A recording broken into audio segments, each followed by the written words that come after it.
আজকে আপনাদেরকে তৈরি করে দেখাবো আমের টক ঝাল মিষ্টি জেলি আচার, যেটা বাচ্চা থেকে বড় সকলে কিন্তু বেশ মজা করে খাবে। দুপুরবেলায় ভাত পাতের শেষে হোক অথবা রুটি পরোটার সাথেও কিন্তু দারুণ জমে যায়। চলুন দেখে নেওয়া যাক ঝটপট আজকের এই রেসিপি। প্রথমে আমি এখানে কাঁচা আম নিয়েছি ওই 750 গ্রাম মতো। আমগুলোকে খোসা ছাড়িয়ে নিতে হবে এই আচারের জন্য। আমগুলো ভালো মতো ধুয়ে খোসা ছাড়িয়ে নিয়ে প্রয়োজন হলে আরও একবার ধুয়ে নিতে পারেন। তারপরে আমি এরকম করে ছোট ছোট টুকরো করে দিচ্ছি। আপনারা চাইলে কিন্তু আরও ছোট টুকরো করতে পারেন, যেহেতু জেলি আচার করব। তবে এই টুকরোটাই ঠিকঠাক আছে। সমস্ত আমগুলোকে একই রকমভাবে টুকরো করে নেব। টুকরো করে নেওয়া আমগুলোকে একটা ঝুড়িতে নিয়েছি। চাইলে আপনারা যে ছিদ্রওয়ালা থালাগুলো হয় তার মধ্যে নিতে পারেন। এর মধ্যে দিয়ে দেবো 1/2 চা চামচ পরিমাণে নুন আর 1/2 চা চামচেরও কম পরিমাণে হলুদের গুঁড়ো। নুন আর হলুদের গুঁড়ো দিয়ে আমটাকে ভালো মতো মাখিয়ে নেব। নুনটা দিয়ে আমটা মাখিয়ে নিলে আমের কিছুটা জলও কিন্তু ঝরে যায়। আর নুন আর হলুদ গুঁড়ো মাখিয়ে এমনি 30 মিনিট থেকে 40 মিনিট আমি এভাবেই খোলা হাওয়াতে রেখে দিচ্ছি, রোদে দেওয়ার প্রয়োজন নেই। আমগুলো একটু রেস্টে থাক, এখানে একটা মশলা তৈরি করে নিই। গ্যাসের ফ্লেমে একটা কড়াই বসিয়ে দিয়েছি। নিয়ে নিচ্ছি 1 চা চামচ পরিমাণে 5 ফোড়ন, 1 চা চামচ পরিমাণে গোটা জিরে, 1 চা চামচ পরিমাণে গোটা ধনে। তার সাথে এখানে নিয়ে নেব আমি 3 থেকে 4টে শুকনো লঙ্কা। শুকনো লঙ্কাটা নিজেরা যে পরিমাণ ঝাল খাবেন সেই অনুযায়ী নেবেন। এবারে ভালো মতো 30 থেকে 40 সেকেন্ড অবধি কিন্তু এই গোটা মশলাগুলোকে আমরা একটু কড়াই নাড়িয়ে চাড়িয়ে নেব। যখন এরকম একটু চটপট করবে তখন নামিয়ে নেব। নামিয়ে ঠান্ডা করে নিয়ে মশলাটাকে গুঁড়ো করে নেব। তবে একদম মিহি গুঁড়ো নয়, হালকা একটু দানা দানা। ওই কড়াইতেই নিয়ে নিয়েছি 1/2 কাপ পরিমাণে জল। জল গরম হলে এখানে দিয়ে দেবো গুড়।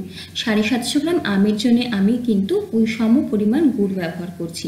আমটা যতটা টক হবে সেই অনুযায়ী কিন্তু গুড়ের পরিমাণটা কমবে বা বাড়বে।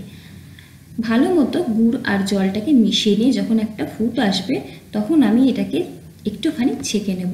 আখের গুড়ে কিন্তু অনেক সময় অনেক রকম নোংরা থাকে, তো একবার ছেঁকে নিয়ে কিন্তু আচারে ব্যবহার করলেই ভালো হয়। তো ছেঁকে নেওয়া গুড় জল আবারও ওই কড়াইতেই আমি নিয়ে নিচ্ছি।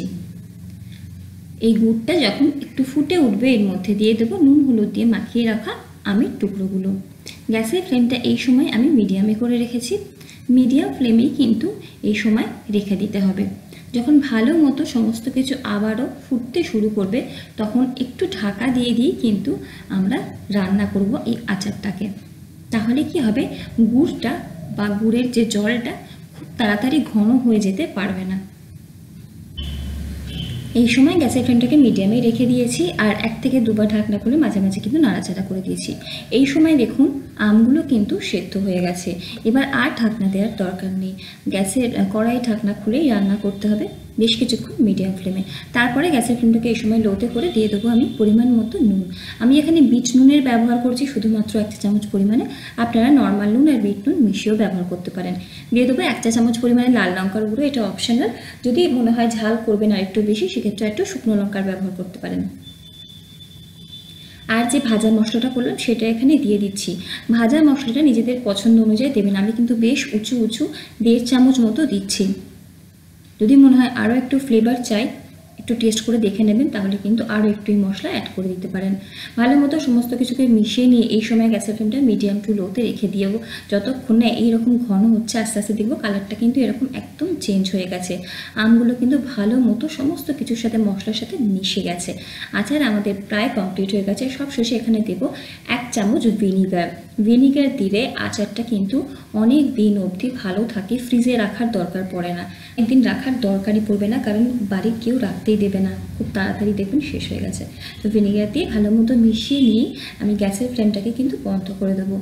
আমের জেলি আচার কিন্তু আমাদের একদম রেডি হয়ে গেছে। দেখতে এটা যতটা সুন্দর হয়েছে খেতে কিন্তু এর থেকেও ভালো হয়। একদিন অবশ্যই বাড়িতে করবেন। কেমন হলো কমেন্ট বক্সে জানাবেন।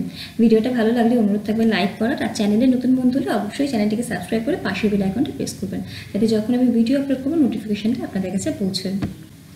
আচার কিন্তু আমি কড়াই থেকে নামিয়ে একদম ঠান্ডা করে নিয়েছি। তারপরে ভালো মতো কাচের একটা শিশি আর কাচের বাটি ভালো মতো আগে থেকে ধুয়ে রেখে ভালো মতো শুকনো করে নিতে হবে। নিয়ে এই আচারটা রেখে দিতে হবে। আর যখনই আমরা আচার নেব তখনই পরিষ্কার চামচ দিয়ে নেব, ভিজে চামচ আচারে দেবো না, তাহলে আচার খুব তাড়াতাড়ি খারাপ হয়ে যায়। আশা করি ভিডিওটা ভালো লাগলো। আজ এই অবধি, দেখা হচ্ছে পরের ভিডিওতে। আপনারা ভালো থাকুন, সুস্থ থাকুন, ধন্যবাদ।